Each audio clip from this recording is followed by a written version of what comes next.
Okay, this meeting of Community Board 14 is called to order on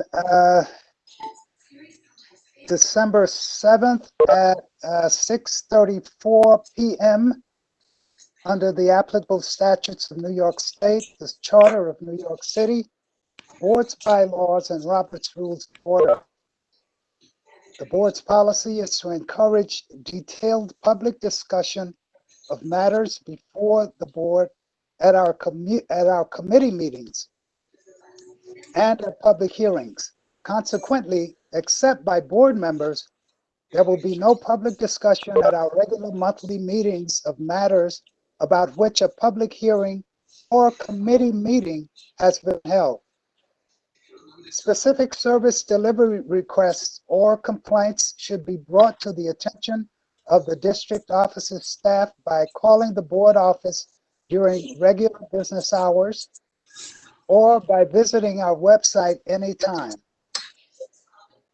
Other matters of civic interest must be brought before the board during our public comment period, which will begin tonight after all other business on the board's monthly meeting agenda has been concluded. No partisan political appeals or advertising of for-profit enterprises will be heard. Wishing to speak during the public comment period were asked to pre-register. At this time, I'm going to ask the board's secretary to take attendance. Ed, I don't think we're going to do the roll call attendance, and we'll, as in past meetings, take the attendance off of those who are up and appear on our participants list. Having said that, though, Anya, can you help me with a count? I'm counting 25. We need 26 to have quorum. Can I give me 1 second? We have now I just said, yeah. Okay, great. Yeah, we're great. Mr. Chair, we do have quorum. Very, very good. Okay, so the minutes were distributed, and at this time I will entertain a motion to approve. Motion to approve. Second. It's been properly moved and seconded that the minutes of the November meeting be approved. All in favor, say aye or raise your hand. Aye. Aye. Aye. Aye. Aye. Aye.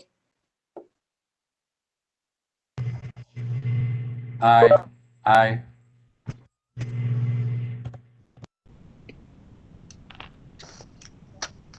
You know, I think this might have been easier if I just said all opposed say no. That's what we did in the past. Anyone opposed? Anyone opposed? Okay, that motion then carries. District Manager Sean Campbell. Hi, good evening, everybody. Just a few quick announcements for and reminders, and we have a lot of this on our webpage, which Anya continues to heroically update on a daily basis with a lot of information. So please check it out and check it out frequently. Up there on the website, you will see that public comments are being accepted by the MTA regarding fare and toll increases, changes. The hearings are being held on a variety and if there are instructions on how to register to speak at that. There are also public comments being accepted through January 9th regarding the brownfield cleanup at 1640 Flatbush Avenue. You might recall that is a development site that our board has approved for residential development. That actually, to sign up for that public hearing, there's a link on the front page of our website right now. We may switch that up and move it over into projects. But you should be able to find it on your website or email us if you're interested and can't.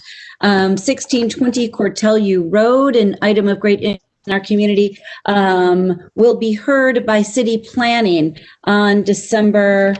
Oh, sorry, I thought I had the date in front of me. It's December 14th, I believe. Checking now. Wednesday. Wednesday the 16th. Yeah. And so instructions on how to register to testify at city planning's public hearing is also on our website. I believe, Anya, it's up on projects attached to the 1620 Cortelliu Road information, right? Right. So for those of you who want to say things, there's a lot to say things about. Then we also, there've been some questions about snowplow for the season, and Santa trained for snowplow many weeks prior to this, and went through and drove the districts, and it's changed somewhat with some of the outdoor dining in terms of what equipment they're going to use in certain places, but they've got it, they're all planned, but they're ready for it to snow. I don't know if the rest of us are, but there were some questions about outdoor dining and the responsibilities regarding snow and support and equipment and guidelines really regarding that. So Department of Sanitation recently, I just came out with those guidelines. They have a little poster and they're ready for that too. So for those seeking information on that, it is now, DSNY has now prepared it and are ready for that as well. That's really it for me tonight. Thank you. Thank you, Sean. Anya, Sean, do we have any elected officials who have joined us tonight? We do have Lane Weinstein on the line with us right now. Oh my! Right. Assemblywoman, would you please address the gathering here? We've missed you. We haven't seen you in a while. Thank you, Ed. Well, this is a much easier forum to get to than a normal Board 14 meeting. So I do appreciate the fact, especially that meetings are on Mondays. I am mostly in Albany, and then when I'm in Brooklyn, even though Board 14 only takes in a small portion of my district, I know a number of the people who are board members. We keep in touch, and I really just wanted to take an opportunity to say hello to people, to obviously wish people a happy holiday season, urge people to stay safe, and I want to let you know that my office has, as do I believe most of the other elected officials, but my office has masks, small bottles of hand sanitizer, gallon bottles of hand sanitizer that can be distributed. We've been giving them to synagogues, churches, community organizations. So if there is anybody on this call, or if you know of an organization that sort of either is in my district or serves my district that could use these supplies, especially now as the virus is increasing in parts of our community, please reach out. We're making these supplies from the city and the state. They're in my office. I'd like to have an empty office because that means that we've been able to distribute more of these supplies than we have in the past. And I did want to let people know that my office, for the first several months after the pandemic started, we were always remote. The office is now open on a almost full-time basis, though with part-time staff, so that everybody has room to distance. Most things, constituent issues, community issues, can be taken care of online on the phone, but we are available for appointments for issues that need an in-person visit, whether it's signature or notarization, something like that. So really, I just wanted to say hello to some old friends and new friends. For those who aren't aware, the 41st Assembly District, in terms of Community Board 14, Kings Highway is the southern border. Avenue, at this point, Avenue N, I used to have more 14, but Avenue N and then to 19th, 18th, 19th Street over by Bay Avenue. So, starting over by the Philip Howard Flatbush Avenue area. So again, just stay safe, happy holidays. And anyway, Ed or the board members that I could be helpful, Sean, just, reach out to me and my staff. Thank you. Thank you so much, Assembly Member. Thank you, Assemblymember. We always appreciate that and appreciate your staff as well. They're always responsive, so thank you. And Assemblymember Bobby Carroll is also with us right now. Oh my. Assembly Member Carroll, please. Good evening, Community Board 14. It's wonderful to be here. Let me echo what Chair Weinstein just said. Happy holidays. I know Hanukkah is starting on Thursday, so happy Hanukkah to those who celebrate. And if you celebrate Christmas, Merry Christmas later in the month. Happy Kwanzaa. I hope everyone also has a great new year and stays safe and socially distanced as we try to get out of these last, hopefully, 4 or 5 months before we start seeing a vaccine and trying to get our city, our state, our country back on a more normal footing. I want to echo what I believe Sean had said before about testifying around the MTA fare hike and what is going on.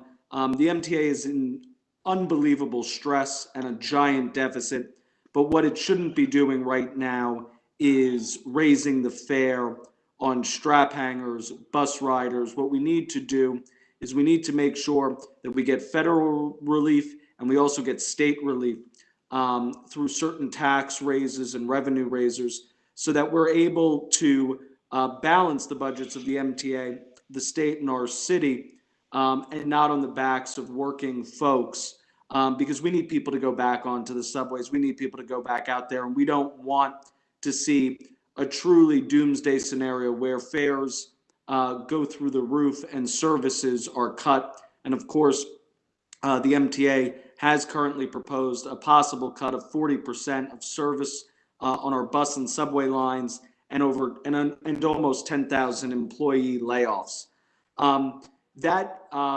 We're going to be going up to Albany at the beginning of the new year. And the most important thing we're going to be doing is how do we balance our state and city budgets? There will need to be revenue raisers. There will need to be borrowing. There will need to be smart, judicious cuts, and we will need federal relief. And hopefully a Biden administration will produce a lot more federal relief than the Trump administration has. My office too is currently open, but we will be closing for the holidays for about 10 days around December 22nd, 23rd. And then we are closely monitoring the COVID situation and what is going on and how the city is reacting. I know that we've reopened schools again this week, the elementary schools. If you have any issues around school closures, around closures or zones, please feel free to reach out to my office. My office worked with Assemblymember Simon today to put out a letter around middle school and high school programs for autistic school-age children and the NEST programs that have been shut down, and trying to see if we could reopen certain programs for children in special education, which I think is very, very important and necessary. But I will stop there. Happy holidays. Please be well and stay safe. If anybody has a quick question, would love to answer it, but I know you got a big, big agenda in front of you. We can take one question. Anyone have a question? Okay, hearing none. Thank you so much, Assembly Member. Yes, I have a question. I'm sorry. This is Harriet Hines. Yes, Mr. Carroll. Yes, Mr. Assemblyman Carroll. Yes, I wanted to know, like, what plans do you have of helping with the 1620 Cortelyou Road project? As you know, Save Cortelyou, we've reached out to you, and I just wanted to know what your plans were for helping us move forward. So 1620 Cortelyou Road is outside of my district. That is Assemblywoman Bachat's district. It's a couple of blocks. I think it's about 2 or 3 blocks outside of my district. I am familiar with the project, and development issues are very difficult. And that part of Ditmas Park, Victoria and Flatbush is a low slung neighborhood. And, I'm concerned of buildings that, reach new heights, in the sense of, I do think we want to make sure that things are proportional. I'm not 100% sure what the height of that building is, what the density is, of that building. I also want to make sure that we keep supermarkets in our neighborhoods. But I do believe the Key Food would come back after the construction. But I've taken no formal position on the project, and usually I wait for my colleagues who actually represent the area to make decisions. And I don't know if Assemblywoman Bashat, Senator Parker, or Councilmember Eugene have. I do think there's a real balancing effort. I just worked on a rezoning issue with Councilmember Lander at Park Circle at the border of Windsor Terrace and Kensington, where we were able to get 3 stories taken off a building that was looking for a rezoning. And I think that was very fruitful. And I do think smart community engagement with both the owner of the property, the developer, and community residents is a way to is the best way to go forward for these types of projects. Thank you for that question, and thank you, Assemblymember Carroll. Mr. Chair, Glenn Woolen also had raised his hand. Okay. Sorry, Glenn? I forgot to take it down after, sorry, it's gone. Okay. We have any other elected officials with us at this time?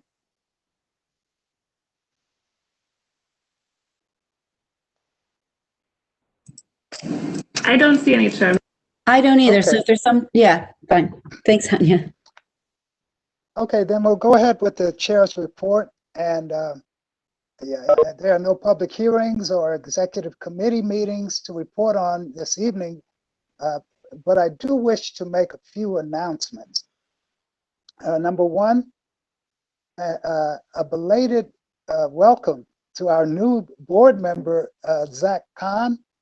Mr. Khan has already joined us at committee meetings and public hearings, and I really appreciate his willingness to jump right in the true Board 14 spirit. We have a full 15-member board now, and I'm pleased that there's so much community interest in working with the board. Remember, if you're not a board member but wish to participate on our committees, our bylaws allow us for public members, on all standing committees. So feel free to join in, even if you're not a board member.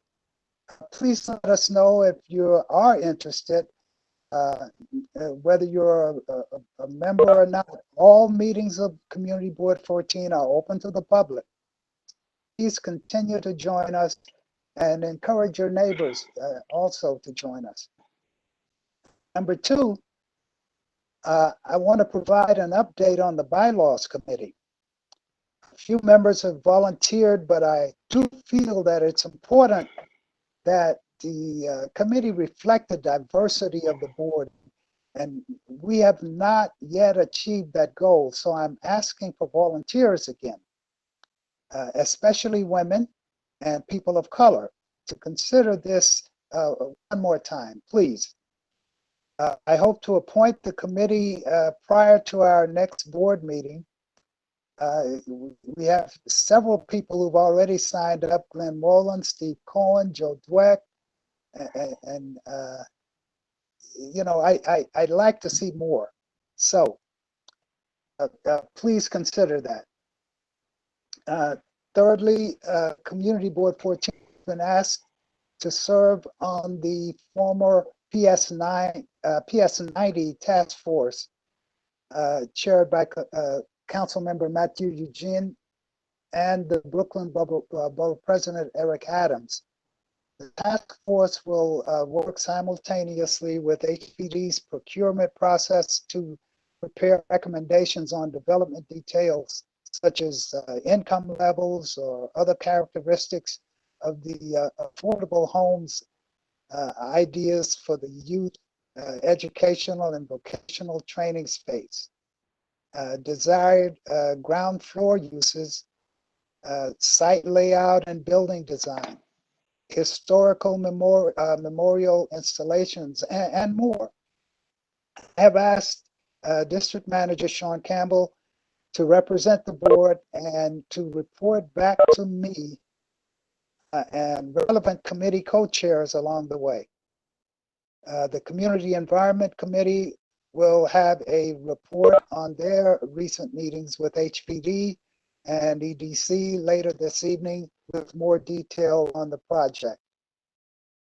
And that about does it for the chair's report and moves us on to tropical committees. Mr. Chair, if I may, a point of information. Jonathan does here.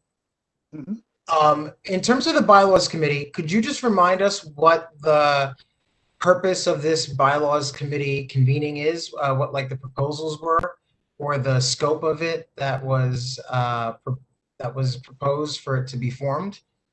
Well, historically, well, let me say our bylaws have become somewhat outdated, for want of a better word, and not serving the purpose that we need for the board.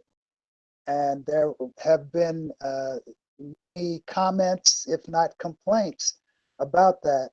And you know, over a period of years, actually, we've been trying to, you know, bring a bylaws committee into effect to kind of look at the bylaws, revise what needs to be revised. And so far, it's been touch and go, and we've been somewhat unsuccessful at getting that going. So at this point, I'd really appreciate seeing, you know, a more diverse kind of committee here. You know, like I said, especially women and people of color coming forth to participate on this. John, I don't know if that answers totally your question, but that's kind of historically where we are. But I'm sure that there are some other issues that you know, if you would like to mention, please do. As for me, I know that we did a bylaws revision back in 2015, 2016. 2015. Yeah, 2015. And so that was predicated on a handful of specific needed changes. And I believe that a lot of the interest at that point was around addressing those concerns. And so my question mainly was, and I appreciate the historical context, because I'm sure there are a lot of the newer board members who don't know that. But I also was wondering if there was one or two of the key complaints that might be the driving force, because Jonathan, I'm sorry to interrupt. I was just going to say, because that might actually clarify sort of maybe what, in particular, I mean, in general, it's a good thing to have diversity on a bylaws committee, but maybe also to clarify sort of the implication, and then maybe that will also help jog some ideas from certain members of our board who want to partake in it. Sure, but my recollection of the genesis of the conversation was questions about our lack of specificity in some of our personnel action language in the bylaws.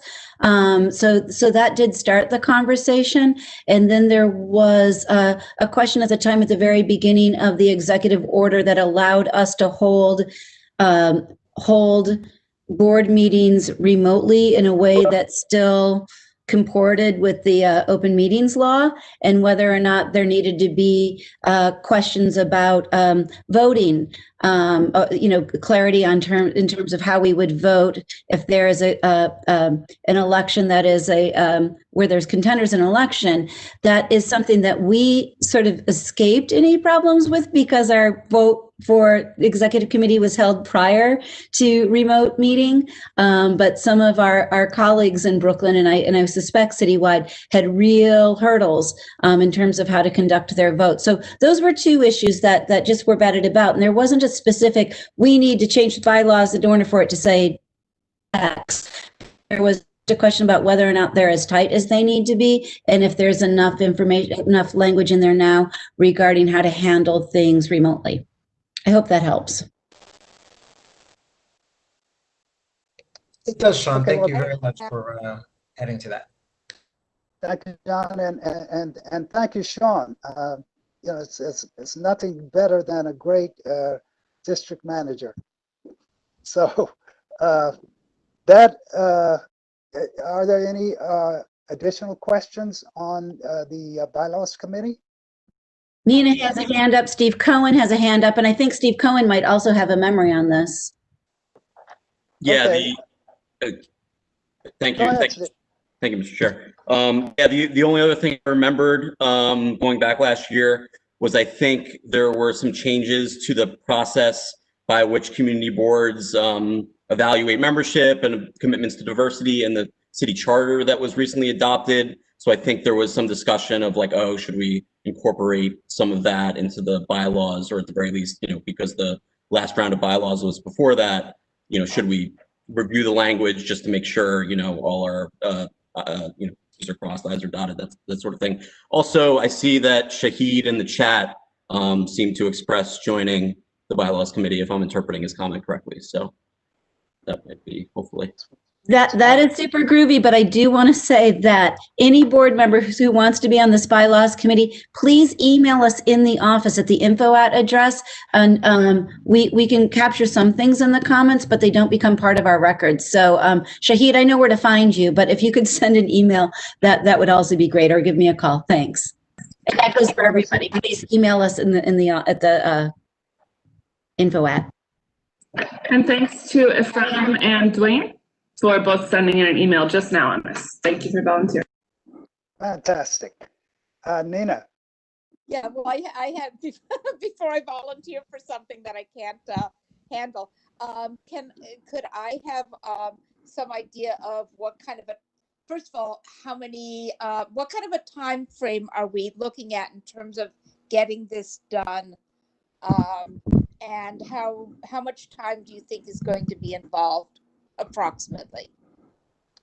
Well, there is no real time frame because this is something that's been going on a long time. Of course, I would love to see it, see some resolutions come forth, as soon as possible. But there's no real rush or real timeline to that extent.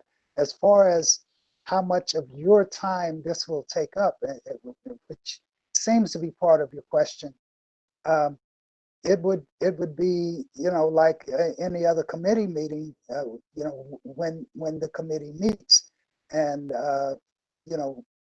not all committees, most committees do not meet on a monthly basis,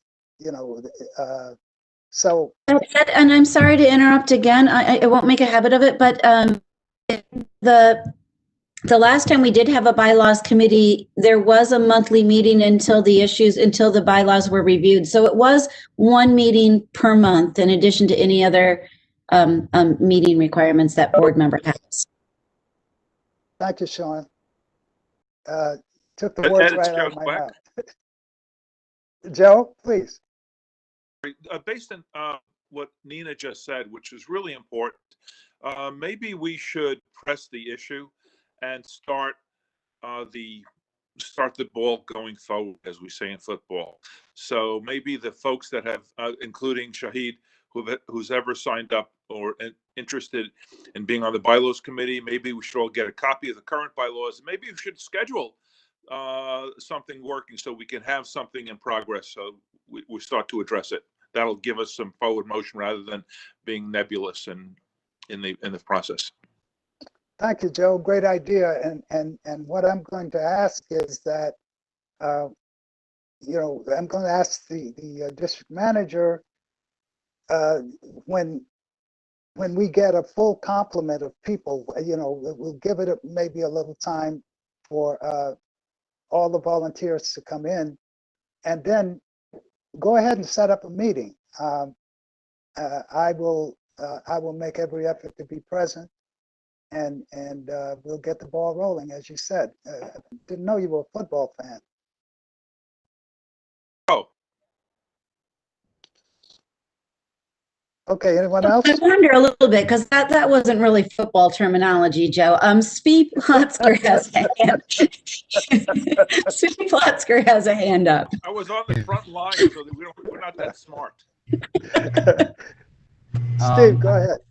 Mr. Chair, I'm a little confused as to direction of this change of bylaws, since I was on the last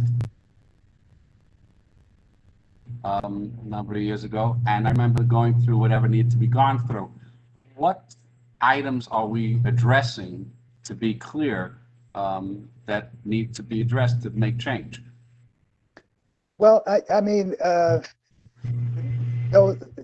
several items have just been, spoken about.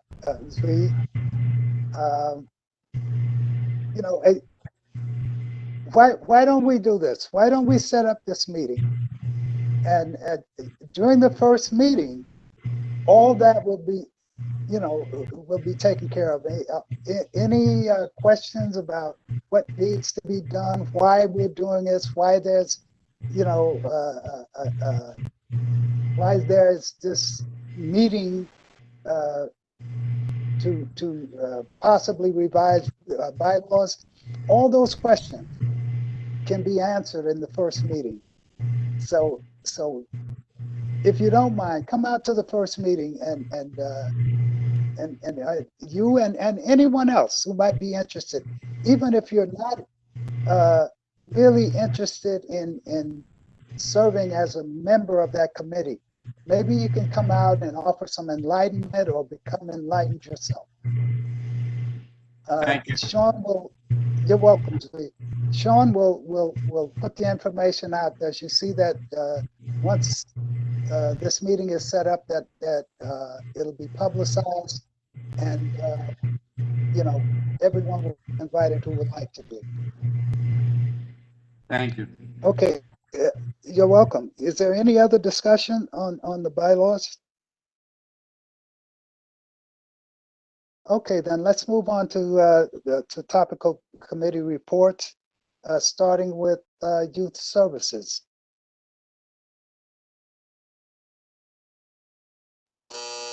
Any of the chairs available here? We're both available. Okay. I just figured, Dwayne, if I'd give you the first pick if you wanted it. Since, sure. You organized that particular meeting. So yeah. Thank you, Jonathan. Good evening, everyone. Thank you for always taking the time out to participate in these meetings. Our community engagement is critical to helping us move ourselves forward as our society is changing on a regular basis. So on behalf of myself and my co-chair, I know that I want to thank you guys for coming out to this meeting, and also for our youth services committee meeting. So our meeting was held on Monday, November 23rd. We invited speakers from the Department of Youth and Community Development for New York City, as well as the VISTA program through the Mayor's Office of Immigrant Affairs. We asked the representative from the Department of Youth and Community Development, DYCD, to speak to the Workforce Connect programs that they offer. Specifically, we were asking about the SYEP program, which, as you guys know, we have been hosting a youth conference for well over a decade now that's been very successful. and has been anchored around helping young people find jobs during the summer and internships during the summer. And we've been heavily dependent on the DYCD application process and program and providers to accomplish that. So with everything going on with the pandemic, we wanted to make sure that we had a better understanding as a committee and as a board and for the community what the path forward looked like from DYCD and their programs. So our presenter was Sarah Marks from DYCD, and just to give you some of the highlights of the meeting, which is available on the community board's YouTube page for review if you'd like. Pardon my scruffy look at the time, it hasn't changed much since. I'm growing my afro out for the next couple of summers. So we discussed with Sarah what the DYCD programs were. I'm just going to highlight a few of them. So DYCD programs are delivered by local and citywide community-based providers. DYCD itself acts as an administrator to these programs for granting funds, and then the providers themselves facilitate the program. DYCD operates after-school programs via their Cornerstone, Compass, Sonic, which is spelled SONYC as an acronym, and Beacon programs. They offer as well through those programs, in some cases in parallel, adult literacy programs at several of their sites. The DYCD workforce programs themselves connect and serve 14 to 24 youth. The main program, like I said, that we focus on is SYEP, which is a summer youth employment program. Summer youth employment usually employs somewhere near upwards to or just above 70,000 young people for 6 weeks every summer. Because of the pandemic, they had to pivot and reimagine the program for this past summer, doing it completely virtually, creating a bridge program, so to speak, but they were still able to provide services to a significant number of youth across the city. The numbers we got were 35,000 youth total across the city, a little over 12,500 youth in Brooklyn, and specifically in CB14, approximately 4,500 young people were able to participate in the Summer Youth Employment Program. The primary providers for Summer Youth Employment this past summer in Community Board 14 were the Council of Jewish Organizations of Flatbush, which many of you may know them as COJO, and also CAMBA. COJO specifically, they highlighted a point that COJO worked with 40 or so students, or 40 or so young people rather, in partnership with Maimonides Hospital to examine barriers that candidates face while trying to enter into that industry, specifically focused around diversity. So these young people had an opportunity to do some really, really good work this summer, and we hope that that program is expected to come back next summer fully funded. As of right now in the planning, there's an understanding that it will be fully funded. This year it was funded at $31 million rather. But the expectation is that next year in 2021, that the programs will be fully funded. So we can expect to see, hopefully, our numbers go back up to near 70,000 kids during, the service of 70,000, or opportunities for 70,000 kids over the course of the summer through that program. They also spoke about their Advance and Earn program. Advance and Earn is a program targeted to youth age 16 to 24 who are not in school and not working, to help them achieve their long-term career goals and educational goals. Includes literacy and math skill programs, high school equivalent test prep, as well as recognized training programs in various industries to get these young people credentialed and certified. In some cases offering internship programs. It's a 6-month intensive program, so it's a lot longer than the typical DYCD Summer Youth Employment Program, which is 6 weeks. This is 6 months. They're being offered remotely at the moment. There's several programs throughout the city, we were told. In Brooklyn, that program is administered by Opportunities for a Better Tomorrow, which is known, locally as OBT. So and specifically OBT is offering a digital marketing program. However, if you check the board's website, you can get a link out to the DYCD programs, and you can also find out about some of the other opportunities that are being offered through the Advance and Earn program around the city, and hopefully you can get some of the young people enrolled or recommend them to these programs to get themselves enrolled and find some opportunity. Lastly, the other program I wanted to kind of highlight was the Learn and Earn program, which is focused on high school juniors and seniors. That program provides participants with academic support, college application assistance, workforce readiness training, service learning, and leadership activities. That is also a 6-week summer program. But again, it's focused on specifically high school juniors and seniors. There's several other programs, quite a few to go into. We encourage everyone to check out the board's website and also the DYC website, which is, you can find it nyc.gov/DYCD. So please go check them out. I don't know if anything additional you had to add here, Jonathan, for the DYCD update. No, other than it sounds like they're planning for things to go back to normal next year, and that's good news to all of us. Hopefully it stays on track for that. Yes. The second item on the agenda for that evening was, and this is part of an initiative that as a board, we're trying to start a youth committee. We're trying to encourage our young people, our youth, to engage with the community board specifically, but in general, just the community in general, getting out and being civically engaged and hopefully building out the next group of us, those people that want to participate in their community and make a difference. We had a presentation again from representatives from Vista, which I found out after the fact was VISTA is an acronym for Volunteers in Service to America. It is similar to the AmeriCorps program, or part of that kind of catalog of programs.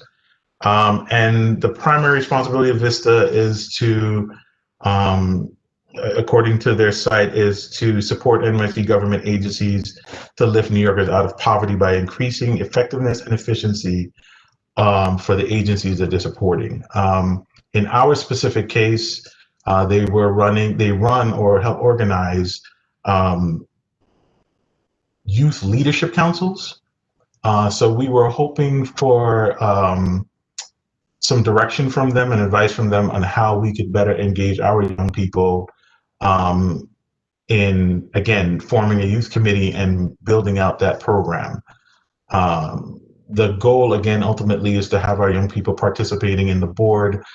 We've discussed several different ways that they can participate. The hope is that we'll have a youth committee that will be able to have representatives on, sit with each committee of the board to have full engagement with the board. So we're hoping through some direction from Vista, and we're also going to be continuing to reach out to other community partners to just learn how we can better engage our young people and get them involved. And correct me if I'm wrong here, Sean, our goal is to kind of start engaging with our young people sooner rather than later, so that we can start the process of building this out and building a base of young people that can engage and move this forward. So we don't want it to kind of stagnate over the next couple of months. Am I correct on that, Sean, Jonathan? I defer to the committee chair on that, but I think that we have I think we have a good platform to spring off of. And now I'm mixing up my sports metaphors, but I think certainly we've got to talk about what the youth conference is going to look like this year. And I think that forming a youth leadership council of our own could be part of that discussion. So I'm still very excited about it and appreciate the enthusiasm from all of our co-chairs of all the committees. And I just want to add before I pass it on to my colleagues, like just a reminder, like the CB14 Youth Conference, which actually was started by our chair Ed Powell and a few other board members, has grown. I know when I joined the board, I was amazed at how many young people the board was helping. This year alone, I mean, last year we had a great turnout. The previous year we had a great turnout. Even this year, pre-pandemic, we were literally at Brooklyn College the day CUNY decided to shut down, and we were there with over 600 students or 600 young people. I keep saying students because I'm learning from friends and family members. You're always in a teaching mode, but we were there with 600 kids and their parents, and I think it was some 60 something plus organizations, with the hope, not knowing what was ahead of us, but the hope that they were going to have opportunities for internships during the summer. So this is something our young people are interested in, and we should continue to encourage it. So whatever it looks like moving forward, we encourage board members to participate in it. Get companies, friends, organizations, whatever you can get us to help us move this forward, to help our young people find activities that are productive and worthwhile, to keep them out of trouble, to keep them engaged, to get them ready for the workforce, to get them ready for college. Let's continue to do that. So with that, I cede the mic or the platform to my co-chair. Well, I echo everything that Dwayne said, working with Ed as a staff member, when I was a staff member, Ed was co-chair of the committee, and Doris Ortiz, our former district manager, I believe Mary Walters was your co-chair at that point. Still, or was it Beverly, Ed? I'm trying to remember. It goes back. Yeah. But I mean, there's a lot of history to what our Youth Services Committee has done over the years with the Youth Conference. And quite frankly, so many of our board members, present and those who have moved on, have played an integral role in building it up to what it is today. So, of course, it's a big thank you to all of you and the community at large. And of course, the district manager staff, which is the linchpin, I think, of actually making sure it happens. All of us are very nice to have, and we're important, but not nearly as crucial or critical as the district manager's office, especially with Sean all these years. Now, Sean, I think as district manager, you have more years than not, having helped make sure that the youth conference continues to live on, given its history. So again, thank you for that. The one thing that I want to just highlight in that, we will have to meet again, and we're going to talk about what the youth conference will look like, and depending on what restrictions may still be in place during the pandemic and how that looks. Certainly, we have plenty of models of virtual events if that's the way it has to go, if that's the time frame we pick, depending on how everything falls into place. There is one more thing, though. Speaking of Youth Leadership Council, getting people engaged at a young age, the New York City Civic Engagement Commission, and I want to thank Michael for reminding us about that in the chat, Michael Cedillo, one of our board members, because I almost forgot to bring it up, which the NYC Civic Engagement Commission recently was formed by referendum in the charter revisions, I think 2 years back, 3 years back, I don't remember exactly when, but recently. And one of the initiatives in getting more people involved in the process is extending participatory budgeting, but specifically for youth. So there is going to be an opportunity to allocate through a participatory budgeting process, specifically only designed for youth to partake in, of $100,000 on projects around the city that they will get to weigh in on. And it's going to be youth between the ages of 9 and 24. So it's a pretty huge range, but they do all qualify as youth. I remember when I used to qualify as a youth. Maybe to some of you I still do. I don't know. But they're going to be starting this process. They're working with Corvo New York's Leadership Center's Participatory Budgeting Youth Fellowship Program. It's called It's Our Money. And to sum it up, if you want to find out more information about it, go to participate.nyc.gov. Again, that's participate.nyc.gov, and you'll be able to find more information on how to get involved in that process as well. And we'll be here to keep finding new ways to serve young people in our district and beyond. So I'll leave it to you, Dwayne, or I'll turn it back to our chair. I'm fine. Thank you, everyone. Have a happy holidays. Thank you, guys. Excellent report, wealth of information. Mr. Chairman, we do have Councilmember Kalman. And of course, before we move on, we have to acknowledge the councilman and ask him to speak. If nothing else, because he was a former board member of Board 14. Well, So- thank you, Mr. Chairman. Still am a board member. I just don't get to vote anymore. Yes. First of all, John, I think I remember when you and I were both youth on this board doing the work you were doing. I remember when John started.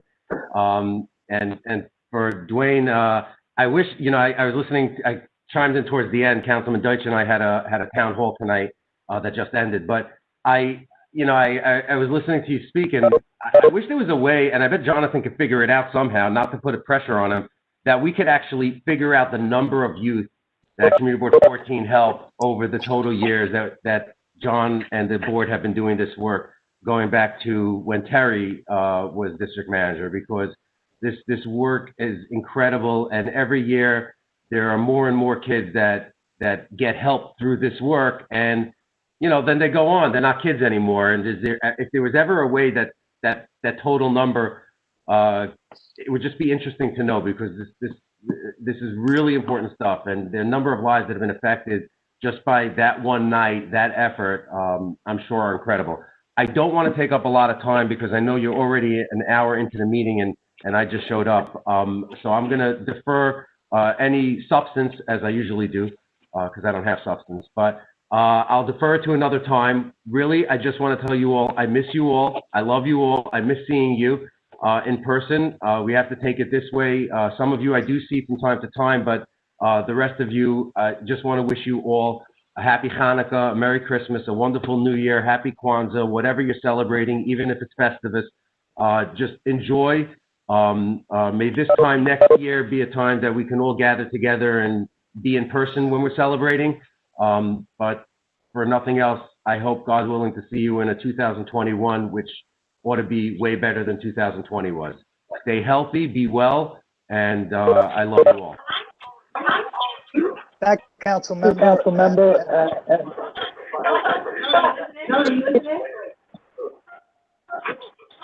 Please, phones. I'm hearing a lot of background noise.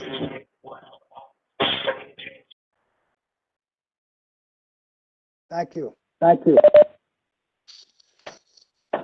council member, for those heartfelt remarks, and I'm sure that the feelings are mutual. Transportation Committee. Hi, Ed, it's Joel Siegel. How are you doing tonight? Good, Joel. I don't know, I missed the beginning of the meeting, so I don't know if Sean announced it, but this morning I got a message from the 70th precinct that they're having a traffic initiative with the chief of transportation over the next 2 weeks, from today until Sunday the 20th. It's a high visibility initiative. They will concentrate enforcement and education on the entire corridor for two weeks. It involves summonsing, as well as numerous outside units, including traffic enforcement agents, tow trucks, etc. So that's from the 70th precinct. So they encourage people to follow the traffic rules and regulations so as to not be stopped by law enforcement. And another item, I plan on attending this. There's a information session and Q&A with the New York City Department of Transportation this coming Thursday at 6 o'clock. Maybe Sean can post this on the website. City Bike is expanding to in Sunset Park, South Slope, and Windsor Terrace. So if you want to learn more about that, you might want to participate in this information session for this coming Thursday. And that's it. Thank you, Joel. Thank you. Public safety. Sean, did you want to comment on that? No, thank you, Joel, for putting that information out there. Thanks. You're welcome. Thank you. Okay, public safety. Yeah, we have a report from a meeting that happened this past week on Wednesday, 2. And I'll give you a quick report as quick as I can get to it. I'm going to do in reverse order this time because there's a lot that has to be said about from the precinct. So we'll start with Canberra first. We had Canberra was represented by Rick Rodriguez, Although Canvas serves a variety of issues such as economic development, youth development, family support, health, housing, legal services, just to name a few, Rick gave us a more in-depth understanding of the unit of family support services.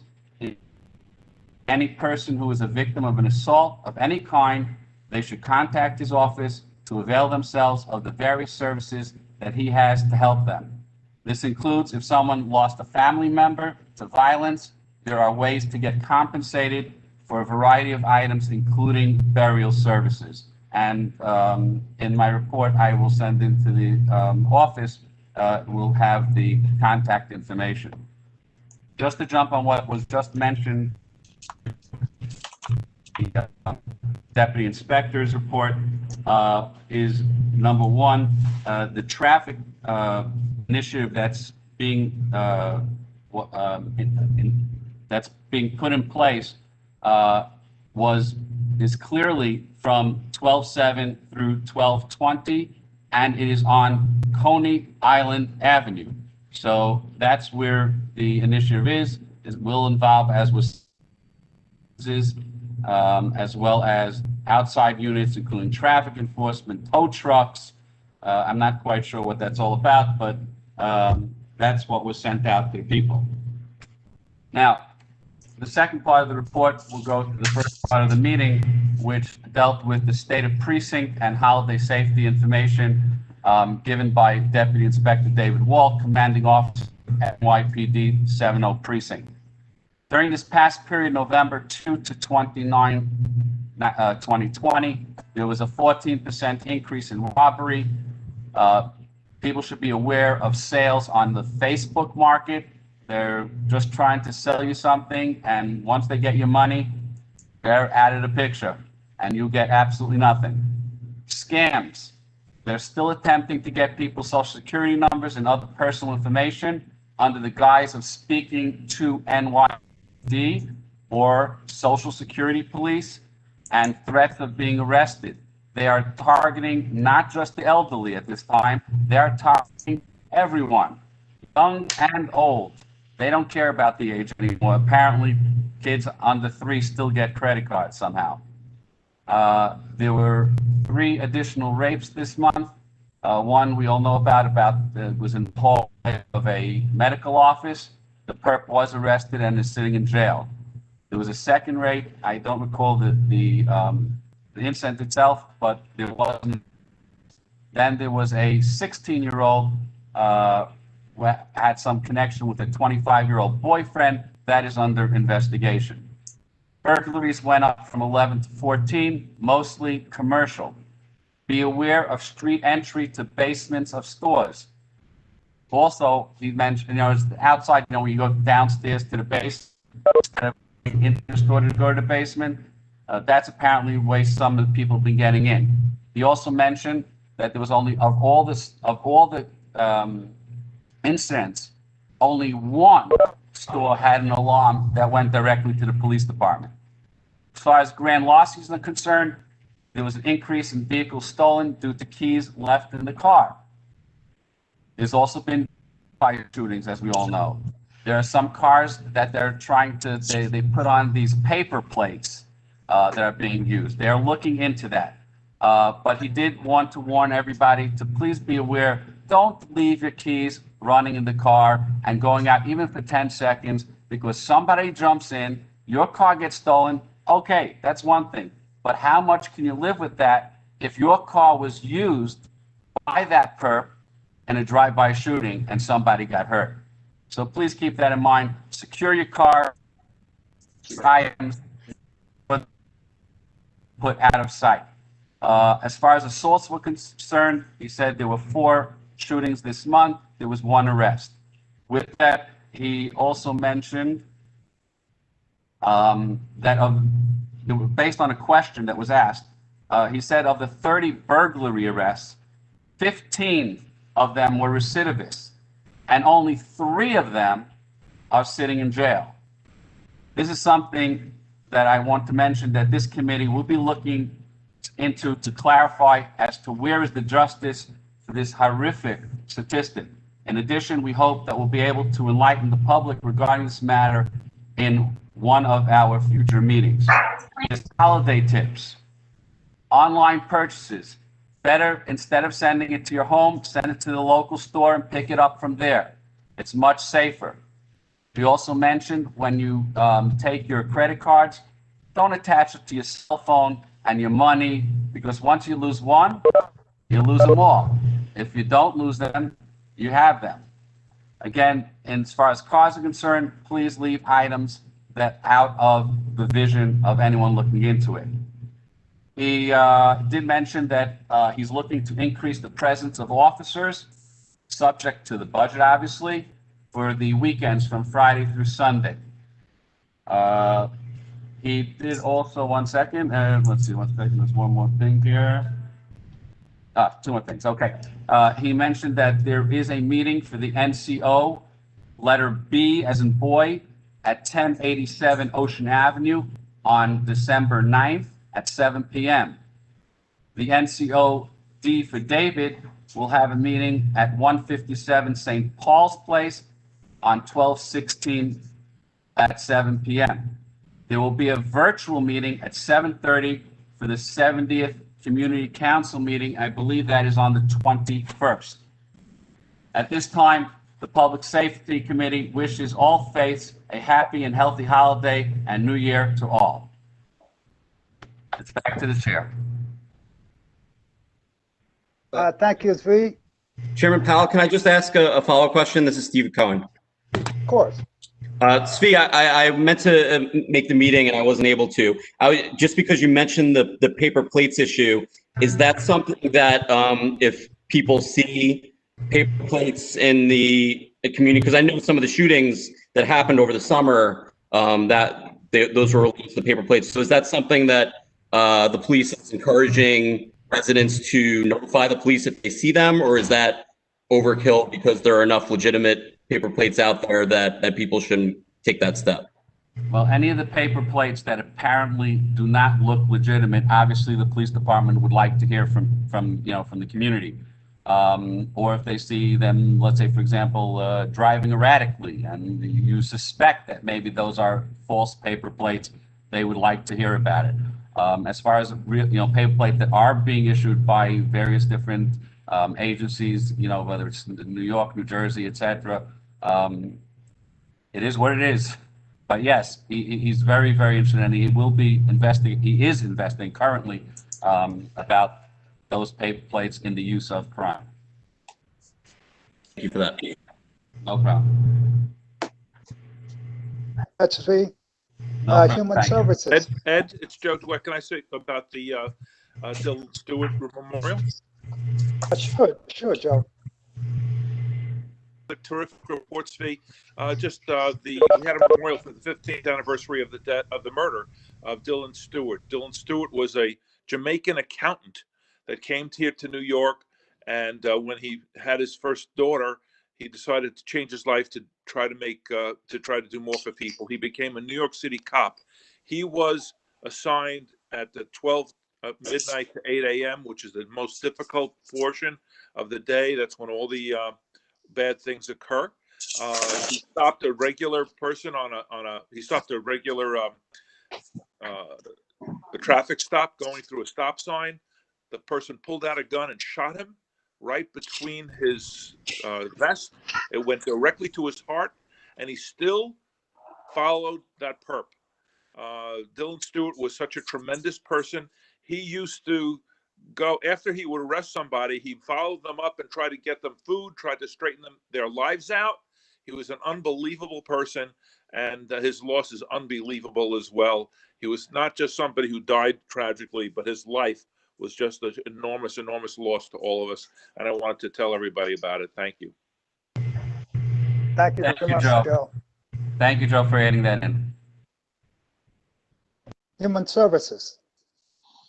Evening, everyone. Joanne, co-chair, Human Services Committee, acting chair of the Census 2020 Complete Count Committee Task Force. With regard to the Census Task Force, there's no report. We're sort of waiting until there is some decision-making on the part of the Bureau and the incoming administration, whether or not they're going to truncate the count or perhaps add a mid-census account in 5 years.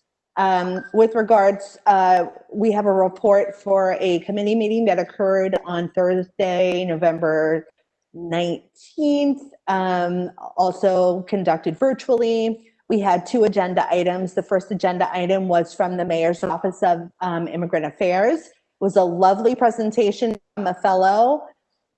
She provided a tremendous amount of information germane to immigrants, and then also coordinated with the COVID-19 pandemic, providing information from all spectrums with regards to obtaining ID, and even sadly, if you have a family member that has passed due to COVID, how you can receive a stipend to help to intern your family member. So very informative. I know the board office has all of that information. If any of our immigrants in the community should need information for those services. The second agenda item was regards to the Kingsburg Jewish Medical Center acute care bed closure. If you're not familiar or did not attend that meeting, Kingsburg Jewish Medical Center, which is located on Schenectady Avenue, closest to Winthrop. It is an acute care hospital with an adjoining nursing home. And full disclosure, I am a staff member there as a registered dietitian. The acute care beds will be closing as of December 31st.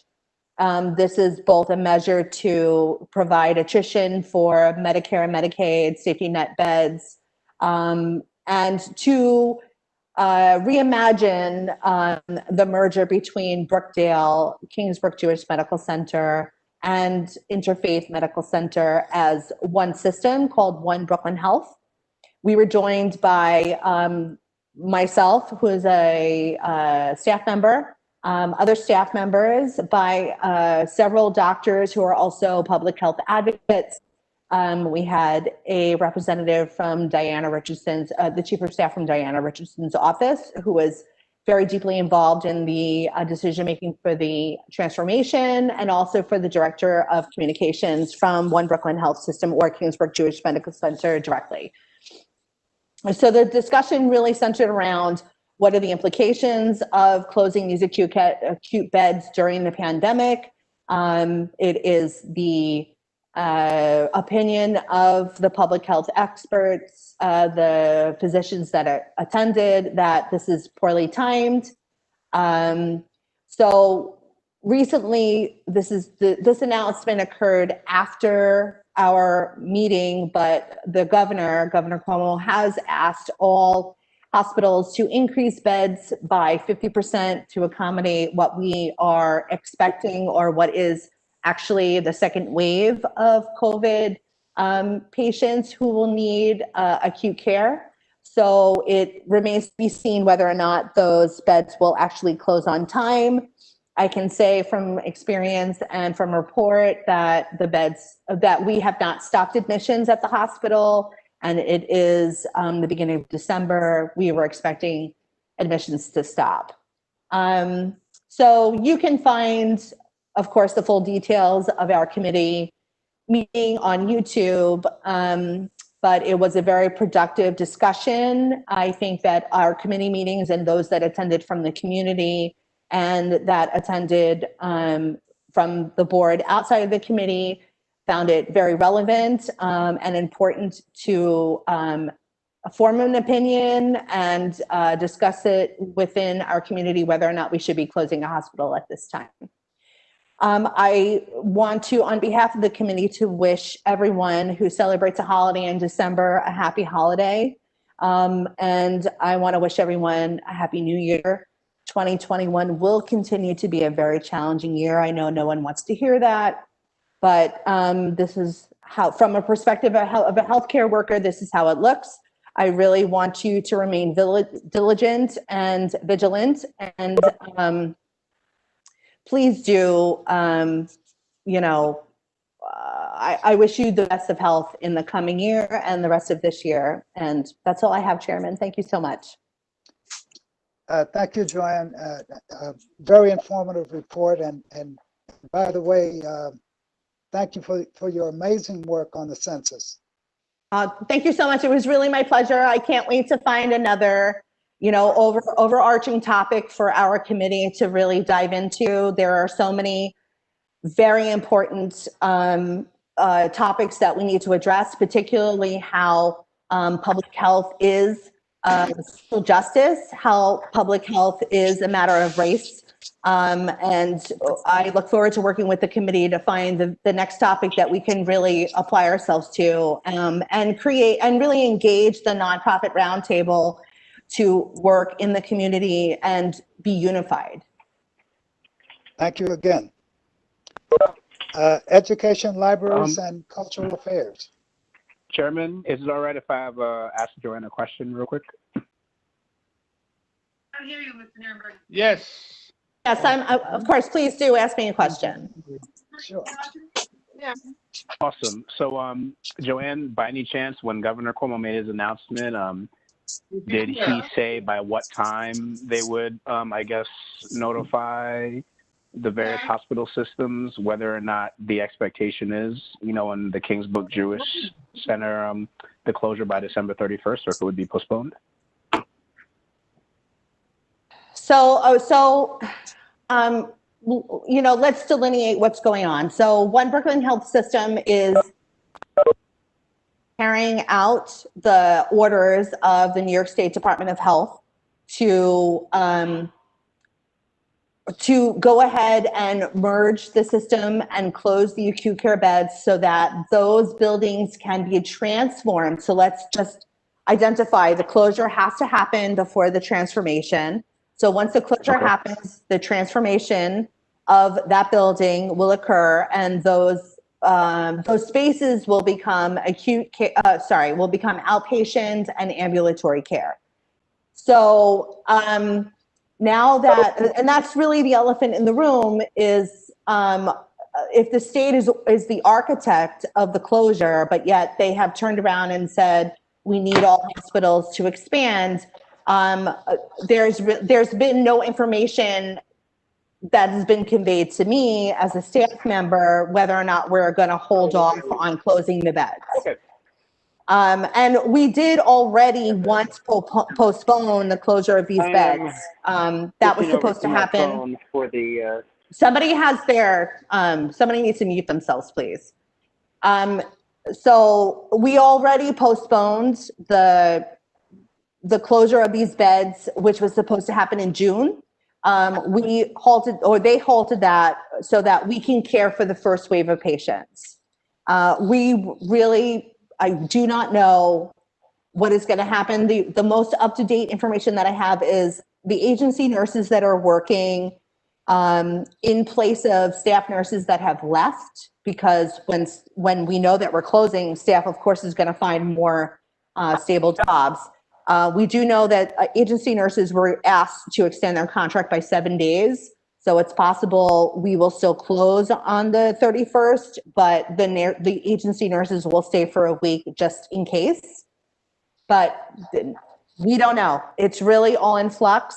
And what's at stake here is patient care amongst a second wave, and then also the staff that is left to care for the patients, and how they are in limbo.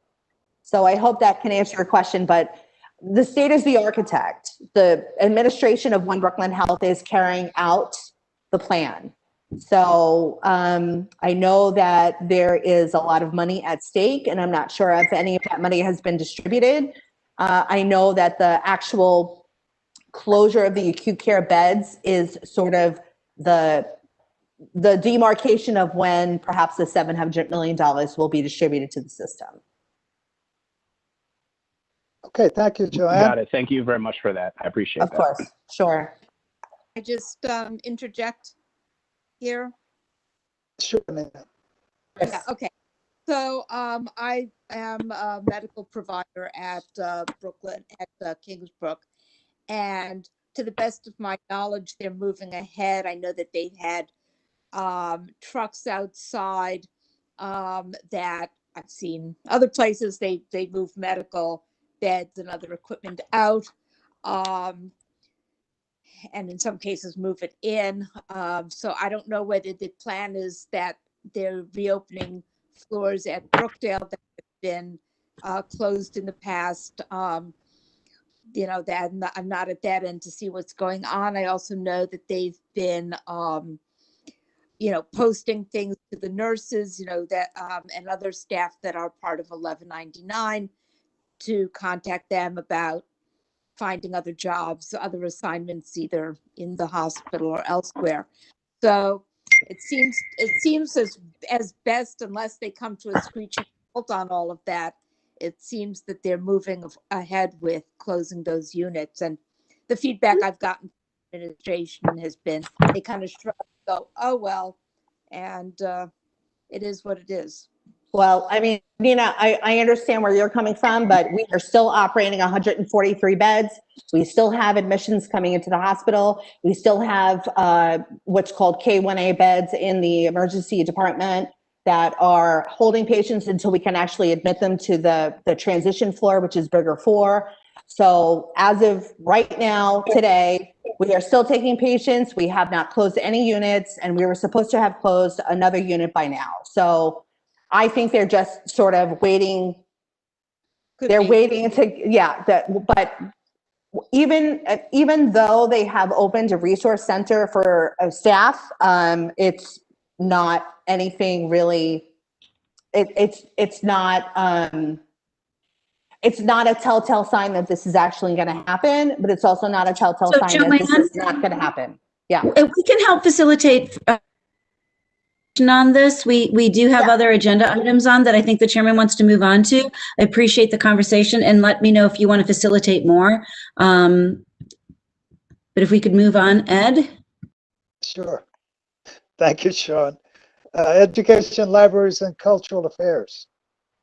Thank you, Chair Powell. So the Education, Libraries, and Cultural Affairs Committee, on behalf of myself and co-chair Carl Henry Caesar, we're having our, we'd like to invite everyone to our Monday, December 21st online meeting at 6:30 p.m. At that meeting, we will hear from, we'll get an update on public schools from Professor David Bloomfield of Brooklyn College. Also, the Brooklyn Public Library will update us as to what is going on at the library these days.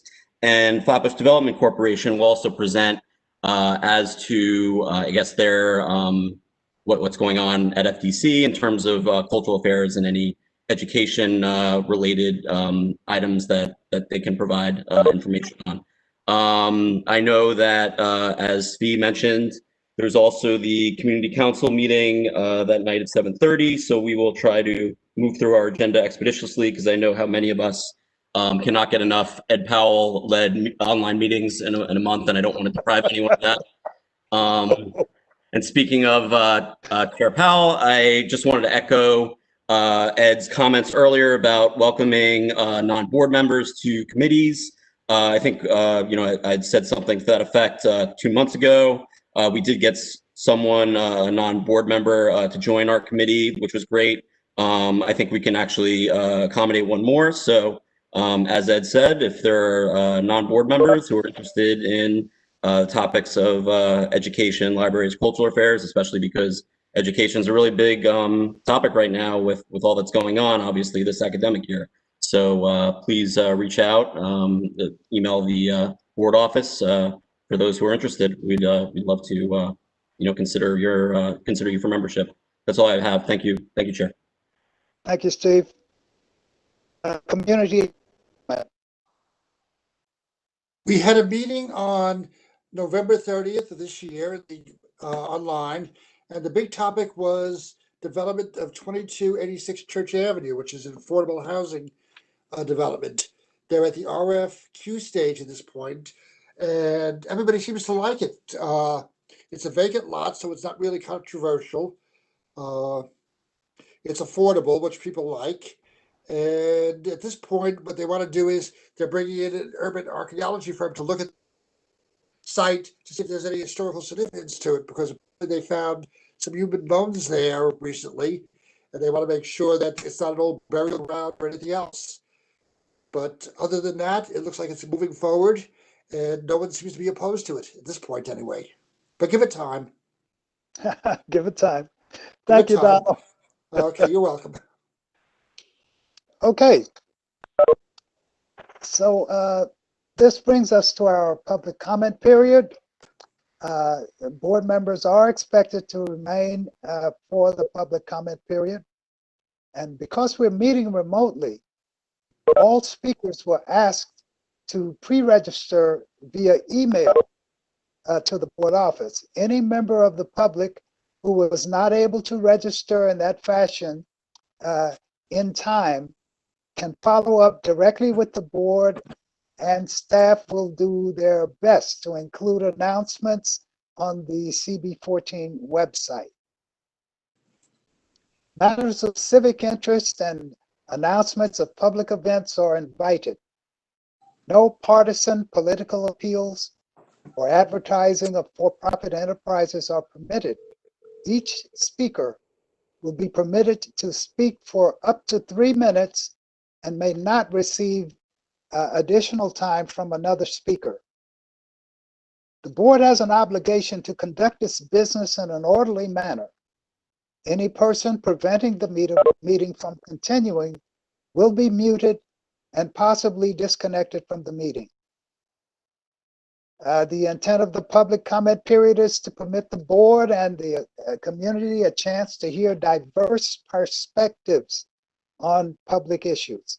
Accordingly, we ask that groups be represented by a single speaker. In other words, you know, just be respectful of the other people who are waiting to speak, and, you know, not continue to talk about the same topic with every speaker.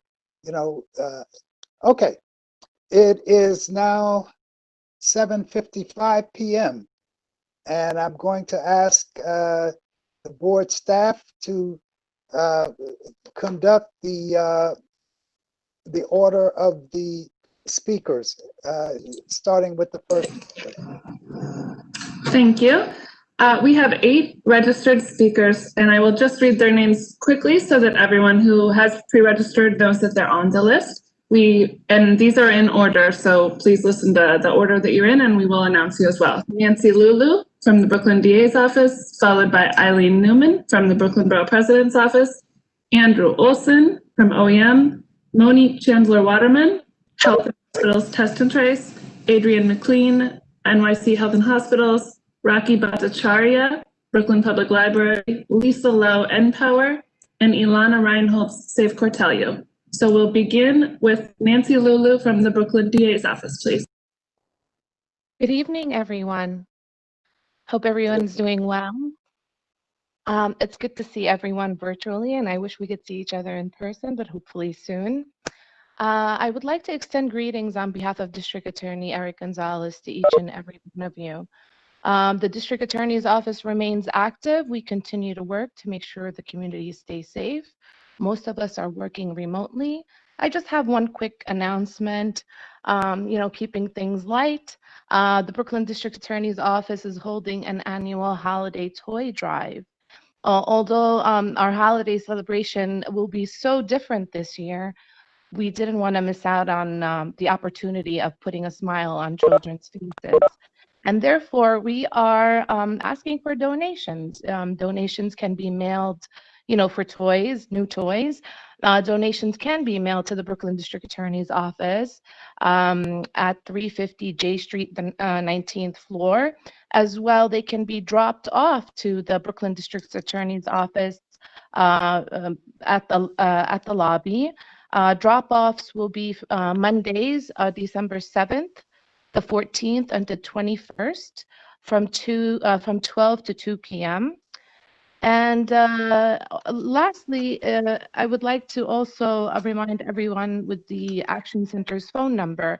If an individual would like to address a matter, have us look into something, or to file a complaint, to please reach out to the Action Center at 718-250-2340. And I could personally be reached at lulun@brooklynda.org. And finally, on behalf of District Attorney Eric Gonzalez and staff, we would like to wish everyone a safe and happy holiday season. May the year 2021 be a better year for everyone. And I would like to thank Community Board 14 for their efforts, District Manager Sean Campbell, Chairperson Ed Powell, Ania, and all members. Thank you so much for allowing me to speak this evening. Thank you. Anya, who do we have next? Yes. So Eileen Newman will not be speaking this evening. So next we have Andrew Olson from OEM.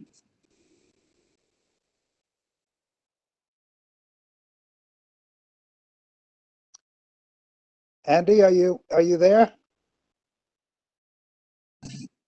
Okay, we'll move on to the next speaker chair. We have Monique Chandler Waterman from the Brooklyn Borough Outreach Director of Health and Hospitals Test and Trace.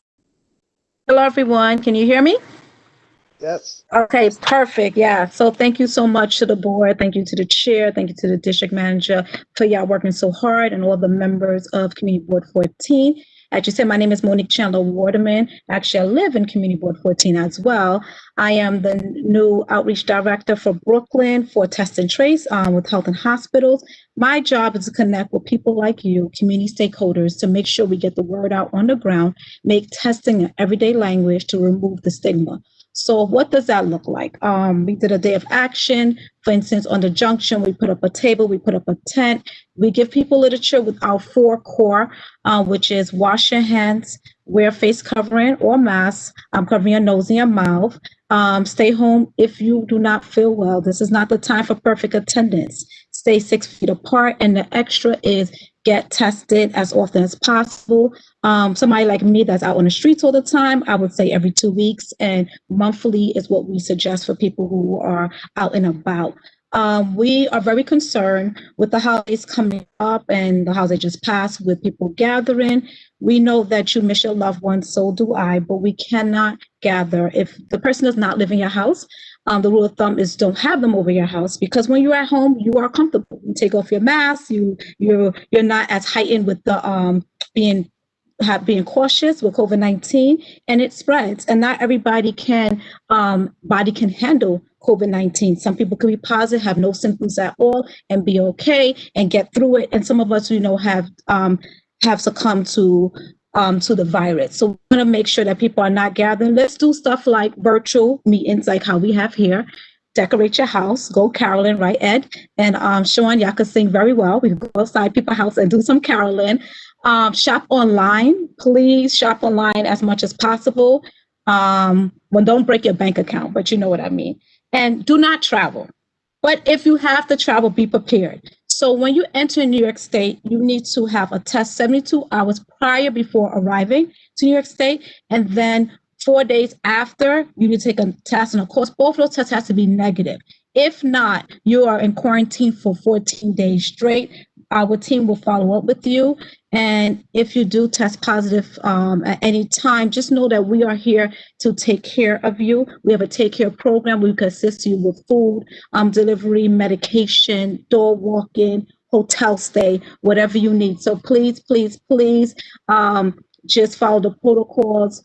This behavior could ultimately help end the spread, the rapid spread. And as we know, we are up to 5% rate in Brooklyn and New York City, I should say, and we want to do what we can to prevent. So if the community board is doing any events, we would like to partner where we could help you with give out masks. We have masks that we can help you distribute, and literature to prevent COVID-19. So let us know, or any partners that's on the phone. And Joanne had spoke about doing some civic engagement. This is a campaign, Joanne. So if you want to get your hands dirty with helping me out with getting this word out in the community, especially to the youth, I would love that. And thank you for all that you have been doing with the youth. As everybody know, I came from a youth program. I'm a founder of a youth organization, so I love all the work. And we've been part of the Youth Summit for years. So y'all been doing a great job. Peace and blessings. We're also going to have a holiday pop-up on the junction 2 to 4 on December 20th. I'll give you more information. I know my time is limited, but thank you so much for giving me this platform to speak. I don't know if we're allowed to take any questions, but please, I defer it back to the community board staff to let me know the next steps. But thank you, peace and blessings. Thank you for that thorough report. We don't typically take questions. If anybody has questions that they want to email, and I'll pass them on to you to get that back out, unless the chair wants to do this differently. That is typical, though. Okay, my information is in the chat for anybody who needs. I'll put it in again. Fantastic. Thank you. Okay, our next registered speaker is Adrian McLean from NYC Health and Hospitals. Hello, good afternoon. I'd like to thank Community Board number 14 for giving us this opportunity to come and speak to you this evening. My name is Adrian McLean. I'm a community liaison worker with New York Health and Hospitals, Gotham Health. Just want to speak to you quickly and briefly about a program that we have entitled Gotham Health Work Initiative. We know that we're possibly encountering a second round in regards to this pandemic. We care about our small businesses. I mean, we know that they're an integral part of our economy, so we want to make sure that they're safe and sound.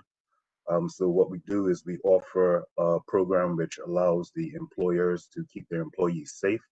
We offer services such as COVID-19 testing, as well as the primary and preventative care services. We also offer women's health, pediatrics, behavioral health as well. It's something that is available to all members of the public as well as to the employees and their families. You can get these services at any of the Gotham Health community clinics. Also, just briefly, we also have a number of COVID-19 testing sites in your area. One at Midwood Pre-K, which is at 1223 Coney Island Avenue. This is open from Monday to Sunday, 9 to 7 a.m.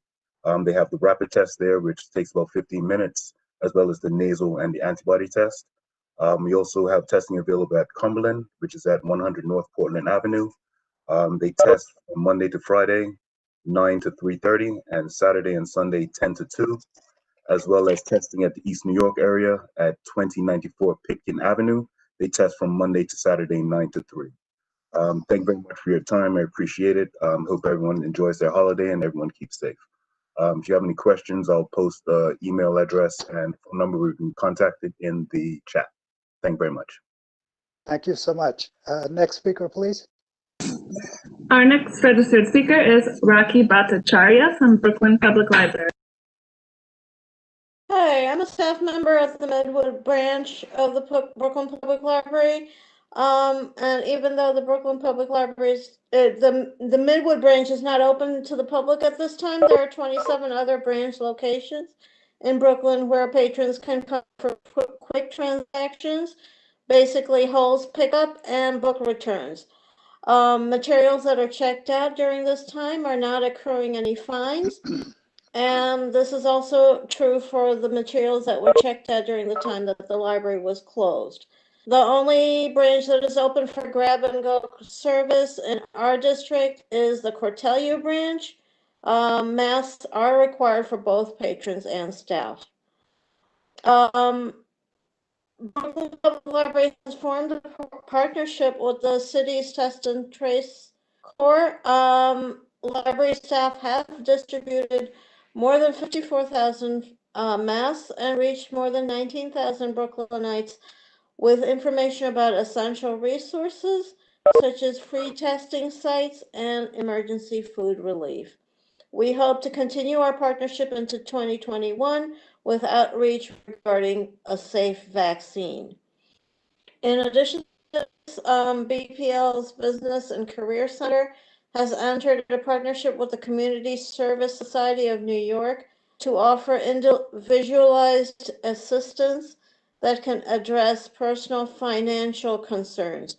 If you have questions about credit or debit, would like to manage your money better and make progress toward a financial goal, or are looking for resources to ease a financial crisis, you can call our main number at 718-230-2100 to make an appointment with a coach from the Financial Coaching Corps. All coaching is done virtually and by phone or through Google Meet. Lastly, I wanted to say that the Brooklyn Public Library has also formed a partnership with Sky Packets to provide free Wi-Fi connection 300 feet in all directions from library buildings. And this will eventually be rolled out to 44 branches. Midwood is one of the branches that's going to get this enhanced service. Due to difficulties with the contractor, we won't be able to get it by the end of this year, but we hope to get it in the first few months of 2021. That's all I have to say right now. Okay, well, thank you. Next speaker, please. The next speaker is Lisa Lowe from NPower.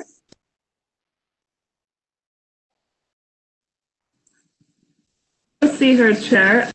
I'm going to announce the next speaker is Ilana Reinholtz from Save Cortelio.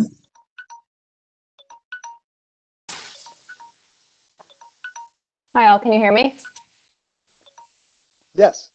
I'm sorry, it was prime time cooking in my house, so I apologize for the noise. Hi all, thank you so much for having us here. I do want to say that I'm from Save Cortelio, a grassroots group of neighbors. We just started organizing for the first time. We're about 150 strong in the last 6 weeks. And this all started after the community board meeting that I attended.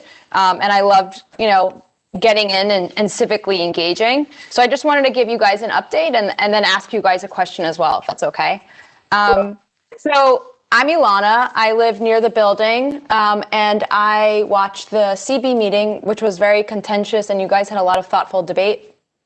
And one of the things that left an impression on me was the supermarket access.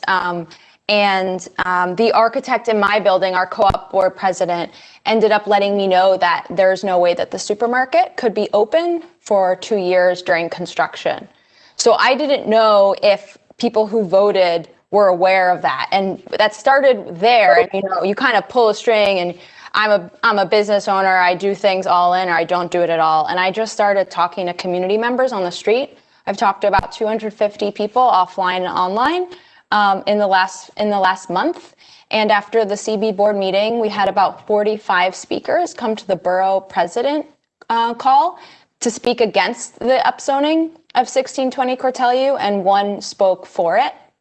And so that's one of my questions, if you guys were aware of kind of like the giant community conversation that's happening.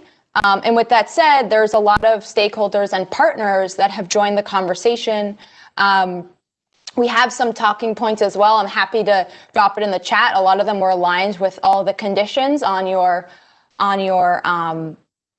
vote, but some go further. Mary Lutz, for instance, is a PhD who did a study. We actually see that there may be 100 people losing their jobs from the supermarket, as well as the laundromat, and some other things along the lines of pollution and infrastructure that was mentioned. So with that, if it's allowed, Ed or Sean, to continue this topic, I know you said you didn't want people to speak on the same topic, but we have a teacher here from PS 139, Donna. We have the parent coordinator, Megan, here as well, who may want to make a comment, as well as Harriet Hines. So with that, I'm just going to turn it over to you. Yeah, go ahead, Ed. Yeah, our policy is that one speaker cannot receive additional time from another speaker, and that we've asked, as I mentioned in my comments, that people sign up by to speak by contacting the board office via email. If I think they signed up. Done. Did they sign up? Oh, wonderful. No, there are not additional speakers signed up this evening, Ed, and just to the board has already adjudicated this topic, and actually our comments, our recommendations were due to city council back at the beginning of November. We actually turned them in, I think, 3 days late. So the platforms for additional comments are, the borough president also held a hearing, and I think his comments are due this week, I think even tomorrow. And then of course that's part of the reason why I did announce the city planning public hearings, at which I'm encouraging all community members still, who are interested to participate in that. And any comments, as the chairman mentioned earlier, comments that were not able to make it onto the meeting tonight, and we do want to encourage people to pre-register, can be sent to the community board and made part of our public record. Okay, so yeah, my question at the end of the public comment was just if people that spoke in terms of their approval, conditional approval, was based on the supermarket being saved. I didn't know if they're aware of that additional information, or the supermarket will actually be forced to shut down from the actual There's actually construction. no functions. There's actually no mechanism in place for boards to withdraw support. If additional information, or if information was mispresented to the board, that will become part of a recommendation. I'm sure City Council will frown upon it. City Council and City Planning. Just here to bring it up, and I know that Harriet and Megan also signed up to speak, but I'm not sure if they're on the list. Oh, Frank, they did not. And so I want to encourage them to email info@CB14 Brooklyn with be specific about wanting to speak. That is in a lot of the language that goes out in our meeting notice. And just, this is Anya from the office, just to clarify on that topic a little bit. When you do register for a WebEx link, that doesn't necessarily put you on the speakers list. So for anyone out there that would like to speak next time, please just make sure to send me that in an email, and I'll make sure to get you on that list.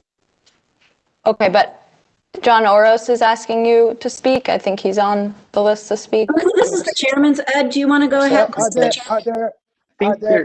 First of all, excuse me, just a moment. Are there any additional registered speakers at this time?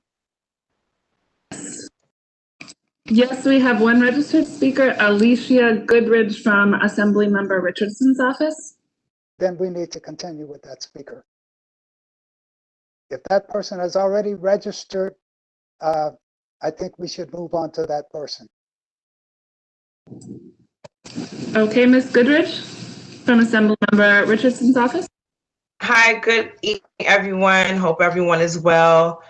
Just a quick stop in to send greetings from Assemblymember Richardson, and hoping that this year end that we're all safe and healthy, and wishing happy Hanukkah, Christmas, Kwanzaa, and a prosperous, healthy, safe new year. And we look forward to seeing you in 2021. There's a lot of work to do. Just joining this meeting and learning so much. I actually live in Community Board 14, and my colleague has been stressing me to be sure I become a member. So I will do that in 2021 for sure.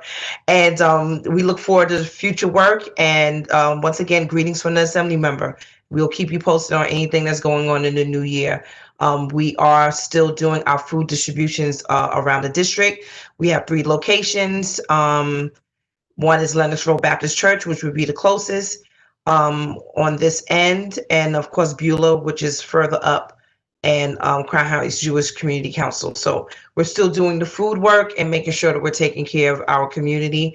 If there's anything that is needed and if we can help, please reach out to us. Our number is 718-771-3105 and District 43 at nyassembly.gov. Thank you. Have a great night. Thank you, Ms. Goodridge. And one additional thing that I wanted to mention is that I did receive a message from one of our elected officials, staff member, Pierre Gideon, who works for Assemblymember Rodney Spichot, and he is watching on YouTube, therefore unable to bring greetings, Assemblywoman. But he did ask me to mention that that her office has been in touch with the Save Curtail You movement, and that they have been in contact with multiple members and have partnered with District Leader Josh Pierre, who is familiar with this effort. Since we have no more registered speakers at this time, I will accept a motion to adjourn. Motion to adjourn. Second the motion. Second. All those in favor? Okay. Aye. Aye. Aye. Aye. Happy holidays. We have some Happy people. holidays to everyone. Happy holidays, everyone. Happy Stay holidays. safe. Well, happy holidays. Meeting is adjourned at Happy holidays. at 8:18. Holidays.